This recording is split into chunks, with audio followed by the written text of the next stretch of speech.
This podcast is also available via stagelink.com, the groundbreaking new platform for live performing arts. My guest on today's Circuspreneur Podcast is from the Union of Musicians and Allied Workers, Zack Nestel Patt. Welcome to the podcast, Zack. Thank you. Thanks for having me. I'm excited to be here. Absolutely. It's such a pleasure and such an honor.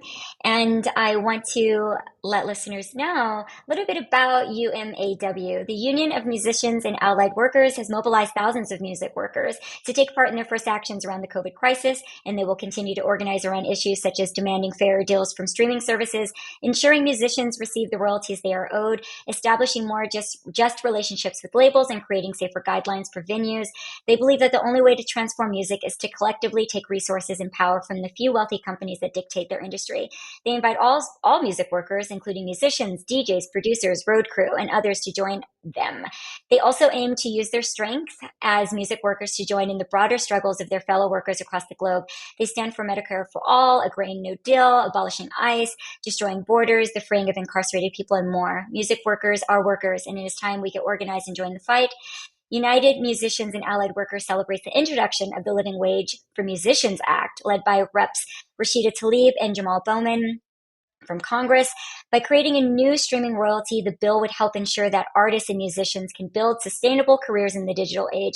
The Living Wage for Musicians Act is built to pay artists a minimum penny per stream, an amount calculated specifically to provide a working class artist a living wage from streaming. Wow, you guys are doing such phenomenal work, Zack. I'm just really honored and proud to have you on the podcast to discuss all of the work that you guys are doing as your organizing effort. Obviously, in the circus arts industry, we have musicians, obviously, that we perform with and that we work with. So, it's absolute solidarity and crossover. I do love, too, that you guys have expanded and you're, fighting for workers, especially for workers in non-traditional environments like we're in, because we are circus workers, too. And we're constantly reminding people of that. Like, we're an industry, we're a viable industry, we're a billion-dollar economic industry. We should have labor rights, we have labor issues, we have organizing issues, we should have the right to organize. So it's interesting to be in these environments that are so niche, but also too so prolific as well. And I think those old sentiments of people just really thinking that they can that you are just there for the art all the time is obviously very dismissive. I think it's very disrespectful to all of our environments that are now proposing finally policy that will change these things, because I don't think that there's really any other way. And both of our environments, I think, are usually hard pressed to not get what people call political.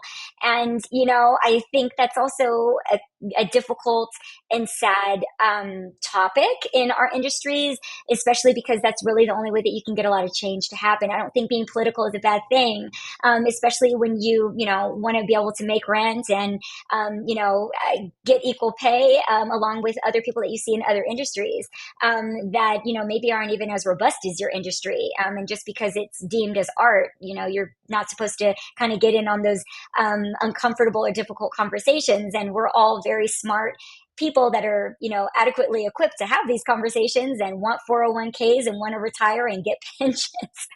Or have the freedom to choose to not have that at the same time. I think that the freedom of choice is great, but if the option is just not there at all and you're just served only one option all the time while you see people just make billions of dollars off of your talent, I think that's just a really big disservice to ourselves and to all of the work that so many of us have put into the environment. And, we source a lot of good in this world and provide a lot of love and hope and, and things for people in their lives. So, Zack, I would love to understand who you are, what is your background, and your connection to the union, and what inspired you to get involved, and yeah, just a little bit more about your road to this really amazing effort. Yeah. Well, first of all, that intro is great. I think it touched on sort of the heart of what we're about and the work we're doing and why we're doing it and why it's important for us and why it's important for other industries, such as the industry you work in, and just how impactful that work can be in getting rent, right? Like, that's really what it is all about. It's about, like, getting food on the table and paying rent. It's not really much more. Uh, my personal story is I'm a musician. I went to music school in Boston. I play bass. I'm in a band called No Swoon. Make music under my own name, and have been sort of toiling, making records, going on tours, playing in projects for most of my life. And I've always been sort of eager to see labor have its moment in the arts and in the music industry. And when I first learned about United Musicians and Allied Workers, I was really excited and sort of jumped head first into the organization, and have been working with them for a few years, largely on the streaming legislation, sort of building that out and launching that and getting that happening. And you guys had help from Harvard or a Harvard affiliate, right, to bring about this policy. Can you tell us a little bit more about that? Because I think that's really fascinating and interesting. Yeah, so Harvard Law School has a pro bono clinic called Mm. Cyber Law, uh, and they sort of focus on uh, tech, internet, IP related uh, law policies, and they do pro bono work. So one of our members, Damon Krakowski, is friends with Chris Babbitts, who runs that, who is from the music industry. And we reached out and they said, yeah, we'd happily help you draft the legislation. And they put in a lot of work over a number of semesters with different groups of kids, students, to sort of investigate precedents, um, structure the bill, and get some finishing touches on it. Wow, that's really amazing. I didn't know that, and I was very curious about that particular thing. It's amazing that they do pro bono work because it's not always easy to get a bill written, to get a policy written. I mean, sometimes you're up against having to do a lot of that work yourself when you are doing advocacy work, and maybe you can use like the blueprint from an existing bill. Maybe there's something out there that you can kind of insert different language inside of. But that is sometimes the biggest task, and you were able to achieve that through such like a really amazing medium, and then obviously getting it introduced. Can you talk to us a little bit about getting Congresswoman Tlaib behind this, and Congressman Bowman, their connections to it, and why they felt so passionate about getting behind this bill? Yeah. Uh, Congresswoman Tlaib, we were in touch with her for a while, before we even had the legislation, when it was just the Justice at Spotify campaign. And she did a roundtable discussion about streaming and streaming economy and streaming justice, with a number of musicians in Detroit. It was like a virtual roundtable, and she really sort of it spoke to her, I think. And coming from Detroit, lots of musicians, lots of music history. I think it was clear that this was an issue, and also specifically lots of musicians who have been left out of the music economy. The stories of Motown musicians are pretty dark, of not getting paid, and so a long history in that area of people trying to make their life playing music, and having success but not having financial stability. So I think it was something that felt very natural for her to do and jump into. And we were ecstatic that she was interested in working on this legislation, and we worked pretty intensely with her legislative team to get this to a shape of introduction.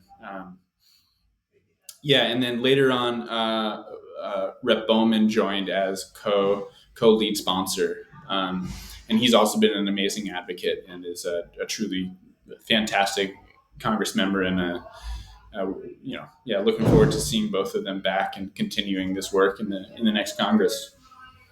Wow, that's really great. And what is the status of the bill right now? How can it be supported, and whose support does it need? Yeah, I would say everybody's. Besides we're, everyone.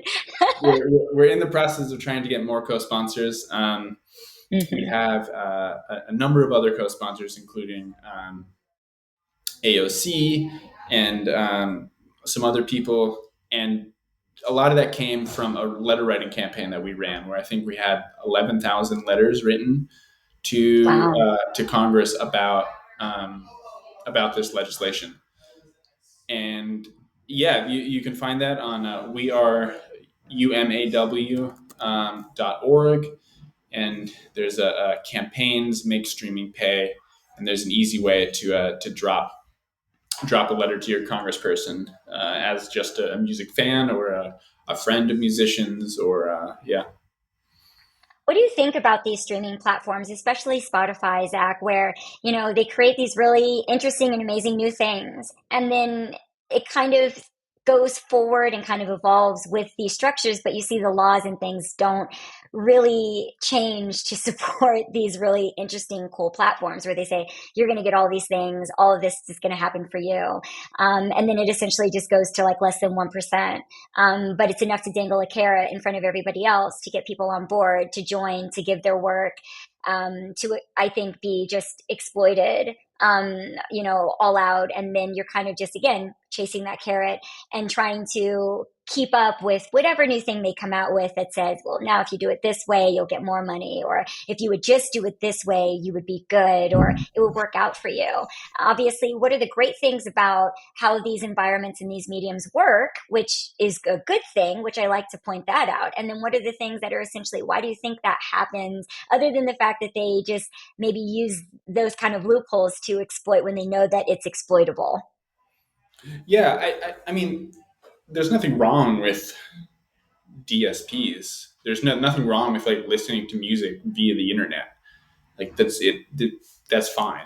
And Mm-hmm. streaming itself is great. I Mm-hmm. use it all the time. Uh, the problem is greed.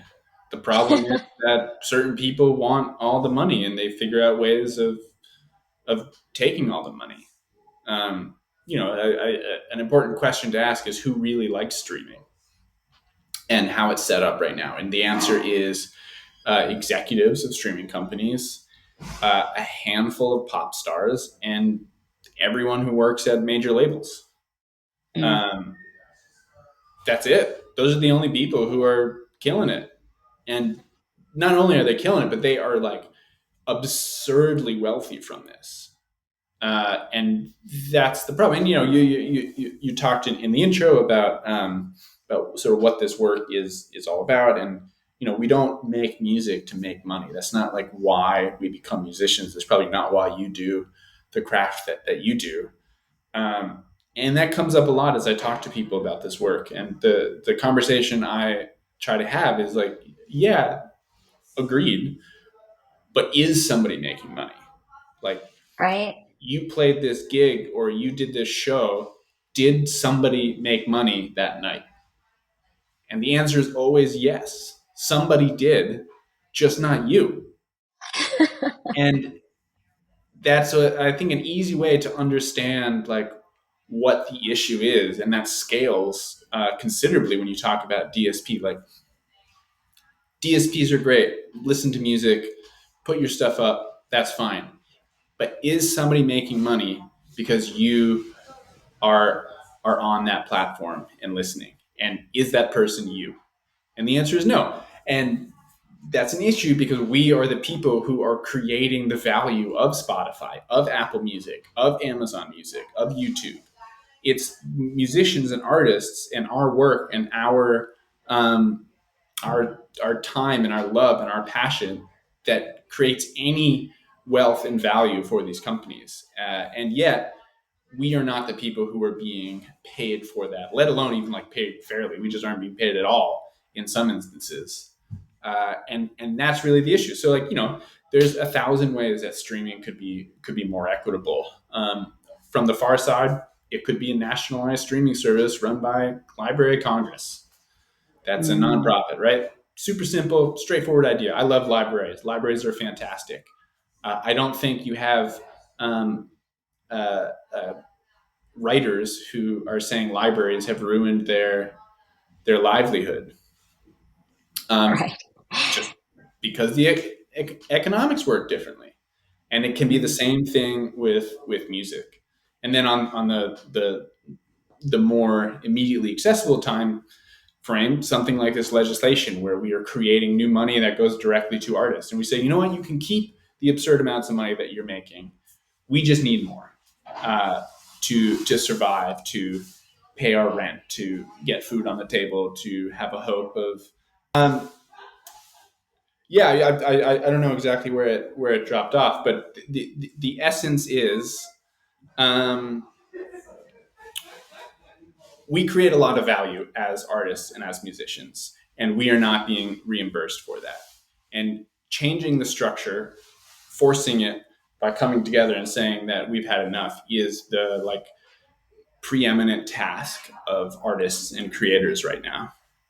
And you also have, that was brilliantly put, Zach. So thank you for explaining, going into more detail around all of that. But I also like the other initiatives that you do have as well. You have the My Merch, and then you have the effort but with South by Southwest, which for me, the My Merch thing is really interesting and fascinating because I don't think enough people know how much you lose in terms of merchandise when you're selling in these environments, in these arenas. People see things and they say, oh, that's so expensive, or oh, they must be making so much money off of that. And then you get to see what the percentages are, or even trying to get into the venues, and you basically have to agree to what the venue says, or else you can't kind of play there. And then also with South by Southwest, if you could go into that too, where that seems like it's very pay to play environment, and how that takes advantage, and how we see that a lot in the arts. If you just pay your way into this particular environment, you can get those connections, you can get the exposure. We have a lot of the exposure nomics, that I like to call it, in Circus, where you can go on AGT or any of these shows essentially for no money, which is insane.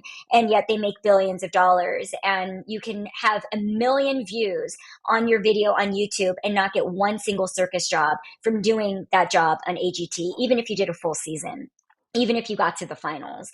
And how absolutely disgusting that is. And I use harsher words now than I did, probably 20 years ago. Before, it was kind of like, well, everyone's doing it, and this is an amazing opportunity, and this is new. But now, 20 years later, it's like, why aren't you paying these performers thousands of dollars? Why aren't you getting $5,000 to $10,000 to do one appearance on AGT? You can get paid to do those shows, and some people are getting paid to do them. But essentially, this whole pay to play thing, or exposure pays your rent, I think that these need to be conversations, and these need to be things that are legislated out. And there are even union efforts around these environments that don't fight that yet. I mean, you have SAG-AFTRA, and I'm wondering, where are they in those fights? And at least having some sort of union involvement with these TV shows that pay $0 and sometimes take up months of your life to be able to produce these shows, and then sometimes pay people back in per diem. So you have all of these very strange, weird ways that they get around the systems, or that they try to show that they are adequately, accommodating you. But it comes back to, you have world class performers, and you have artists here that should just be happy to have the opportunity to be seen. And you could, essentially break your career even just by appearing on one of those and giving up like a world normal paying job that you could get in the circus arts too. So thank you for going into these two different other very important facets of your guys' fight as well. Yeah, and at the end of the day, it really is all the same thing. It's just Hmm. greed. It's just Yeah. people wanting to keep the money. That's why the venues take the merch cut. That's why Live Nation gives terrible deals. That's why there are all the fees for consumer tickets on Ticketmaster. It's why South by Southwest hasn't raised its payout to artists in 15 years. It's why AGT doesn't pay performers. It's all the same thing. It's them realizing that they can extract more from us, and take the value that we're creating for them, and not recognizing that without us, there is no South by, there is no Spotify, there is no Apple Music, there is no um, TV show with performers. And at the end of the day, Spotify is owned by a billionaire, and South by Southwest is owned by the Penske family, who are billionaires, who hang out with with Trump. Um, there's not there's no surprise here. These people just do what we know that they're going to do, and it's on us to build enough power to say that's not okay. We won't play this game anymore. What are you calling on South by Southwest to do? What else are they doing that you feel is inequitable, and basically taking advantage of musicians? And what do you want them? What needs to change there besides Yeah, the rate that they've been offering, the same that's been for 15 years? I mean that is a big thing. We're talking about $250 for a band to perform, Wow, and that could be like 5 people, and that's all you get for your whole trip. That isn't wow, even like a good guarantee for a 200 cap venue. wow. And it's been like that for over 10 years.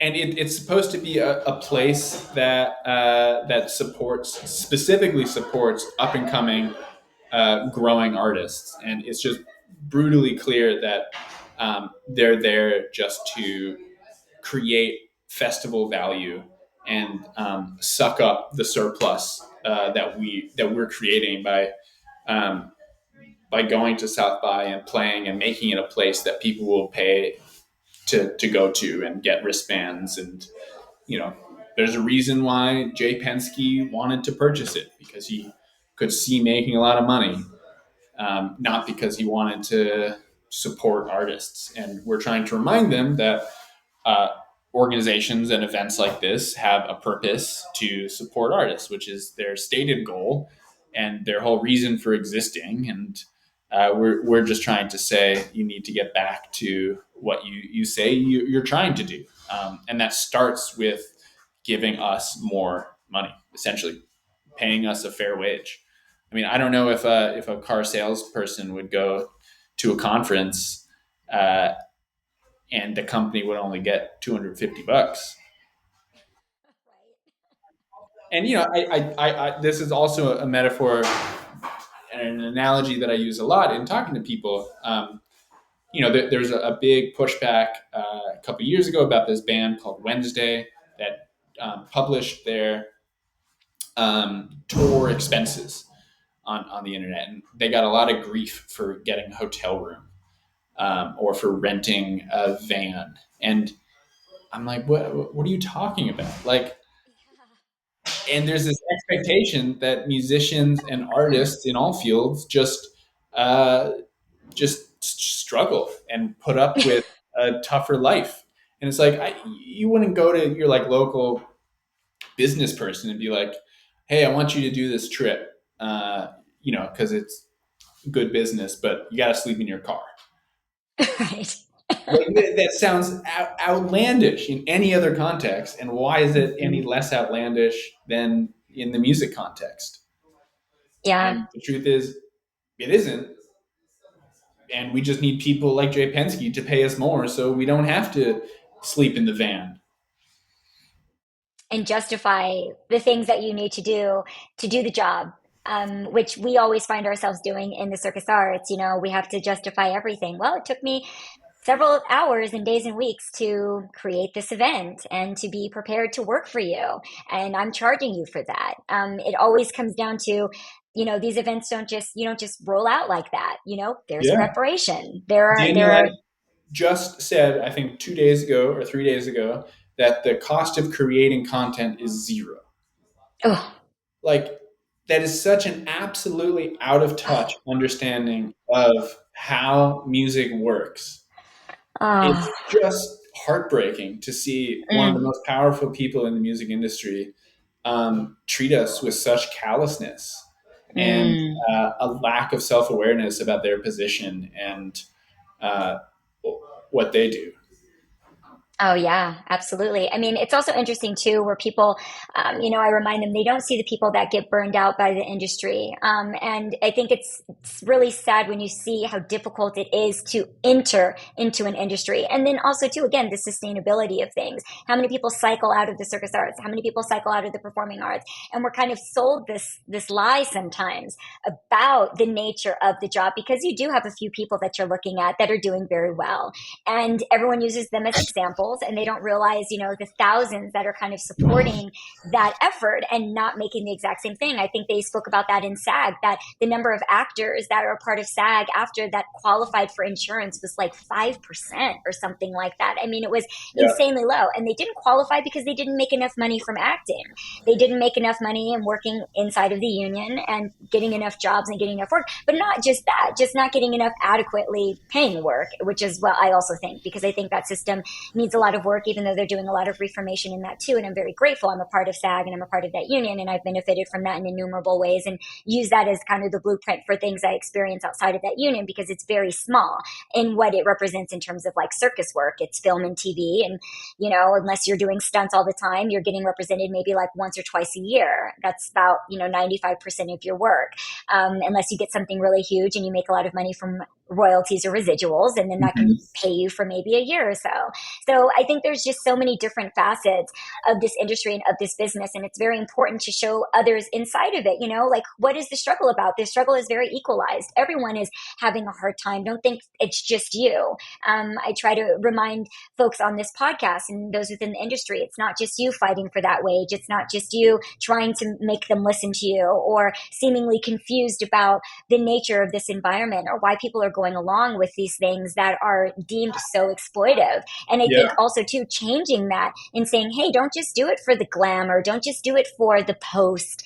Like, you've really got to take a different stand here and not just make things look good when behind the scenes everybody is struggling and suffering and starving and not making enough money. You really got to come out and and fight for that minimum wage, fight for those benefits that are going to help you to stay in this environment, which is not easy to do. It's not easy to stay in for 20 plus years, 10 plus years, and seeing even big spaces or big bands or big companies go under and not even be able to make it and say, we're not going to tour this year. I mean, that's very sad. There's circus companies out there right now too that have been around for a long time, and they're like, we're just not going to tour. We don't know how much longer we can continue to tour because of how difficult it is with venues. And so there's a lot of stress on the environments that is not being adequately targeted, but you guys are definitely targeting it in some really innovative and great ways. And we're coming to the close here, Zach, of the podcast. I want to thank you again and ask you to leave us with your last thoughts, and again, how we can support the union. If we want to be involved, how do we get involved? And I think some really, some support in terms of advocacy as an artist, which I like to call artivism. That's like an old term, but I like to bring it back. And how is it and what it's like to advocate for yourself as an artist, and why that's so important to be seen legitimately like any other industry that gets benefits and rights. Yeah, well, once again, thank you for having me on. It's really important for us to make these connections across different industries. The last thing that I would end with, I think, is what this is that we're doing, and the work that you're doing is really about finding ways of supporting people who make beautiful things, and saying it would be great if more people could pay rent by making beautiful things, and how important that is for non-creators, for people who are going about their day who want to choose between different things made by different people and different types of people. And the more difficult the finances are of these industries, then the more limitations there will be on who and how we can create. And I think that is a really scary potential future. If the only way that you can be a musician is if you have independent wealth. I don't necessarily want to hear music made by only people who have inherited a bunch of money, let alone what that means about race and gender equality and in the Mm. creating fields. And I like the idea that music that isn't pop can survive. I don't want to hear 23 different Taylor Swifts and Ed Sheerans and Drakes. I want to hear different things. And I think so do most people. And in the trajectory that we're going, it's getting harder and harder for more and more diverse people to make art and make pretty things and add beauty to the world. And at the end of the day, all we're trying to say is there should be more of that. Well, that's phenomenal. Thank you so much, Zach, for all of your efforts, for the work that you're doing on behalf of your industry and other allied workers. I really appreciate it. I'm very inspired by all of your work and everyone that's put so much energy and time into this, because I understand to a certain extent how difficult this is. It's day in and day out, organizing and pushing for change. And you guys are definitely doing that. And these are so important. And so I want to end this podcast with the Circuspreneur Podcast is also available on stagelink.com, STAGELYNC.com, the groundbreaking new platform for live performing arts that provides unmatched access and connection to this vibrant world of shows and entertainment. If you're a professional in the performing arts, visit stagelink.com/pro, STAGELYNC.pro. StageLink Pro offers industry professionals higher visibility, networking opportunities, and tools to support and enhance their careers. Until next time, everyone, I'm your host, Shenea Stiletto. This is the Circuspreneur Podcast. Thank you so much for tuning in. And thank you so much again to Zach for being our very, very special advocacy guest today on the podcast. Thanks for having me.